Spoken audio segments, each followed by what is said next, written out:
नमस्कार. काल संध्याकाळच्या वेळेला सह्याद्री देवराईचा जो काही भाग आहे त्याच्या शेजारचा पिंपळवंडी परिसरातील त्या ठिकाणी अज्ञात इस्मांनी अज्ञात लोकांनी आग लावलेली आहे आणि त्या आगीचं तांडव या ठिकाणी काही वृक्ष म्हणजे जवळपास खूप सारे 1500 वृक्ष या ठिकाणी जळाले आहेत आणि त्याला जवळपास 8-10 वर्षाची वृक्ष आहेत आणि ती या लोकांनी मारली आहेत.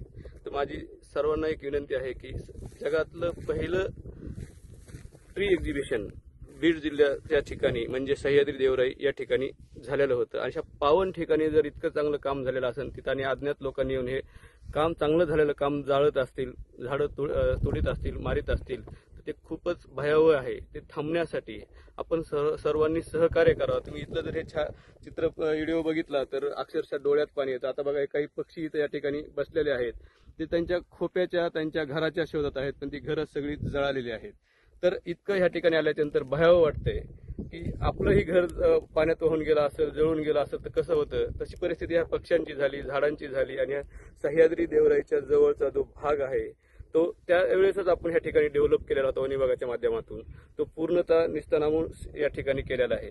खरं तर ही सह्याद्री देवराई माननीय सयाजी शिंदे सर, अरविंद जगताप सर यांच्या मार्गदर्शनाखाली आम्ही सगळ्यांनी मिळून या ठिकाणी खूप सगळे बीड जिल्हावासियांनी परिश्रम घेतलेले वन विभागाच्या माध्यमातून आणि हे सगळं करत असताना आज दरवर्षी इथं आग लावायचं काम होतंय की बऱ्याच ठिकाणी हे होऊ नये म्हणून आम्ही प्रयत्न करतो. ह्याला आम्ही कुणाचे वाढदिवस असतील, काय असतील, चांगले गोष्टी असतील त्यावेळेस आम्ही औचित्य साधून त्यांना एक टँकर पाणी द्या, 2 टँकर पाणी द्या असं करून ही झाडं वाढवलेली आहेत. आणि ज्यावेळेस ही झाडं जळताना बघतो त्यावेळेस अत्यंत वेदना होतात की आपण ह्यासाठीच हा अट्टास केला होता का असं कधी कधी मनाला वाटतं.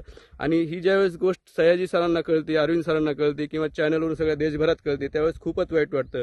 कारण प्रत्येक ठिकाणी बीडचं खराब अशाच ठिकाणी नाव येतं.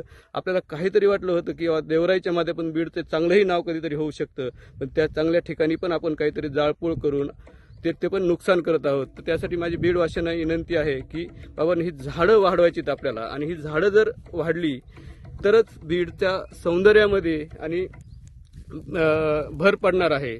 त्यासाठी आपल्याला इथून पुढे ह्या देवराईची काळजी घेतली पाहिजे. आणि बीडकरांना एक विनंती आहे, कॉलेजच्या विद्यार्थ्यांना विनंती आहे, शाळेतल्या विद्यार्थ्यांना विनंती की ह्या ठिकाणी येऊन देवराई, सह्याद्री देवराई, पालवण या ठिकाणी येऊन आपल्याला हे गवत कसं काढता येईल, ह्या गवताचं नियोजन कसं करता येईल आणि झाडांचं पालनपोषण कसं करता येईल यासाठी आपण सगळे एकत्र तारीख वेळ घेऊन एकत्र येऊन 1-2 दिवसामध्ये 1 आठवड्यामध्ये हे काम पूर्ण करू शकतो. त्यासाठी मी सगळ्यांना आवाहन करतो की लवकरात लवकर आपण नवीन वर्षामध्ये ही देवराईचं साफसफाई करण्याचं काम हाती घेऊ. धन्यवाद.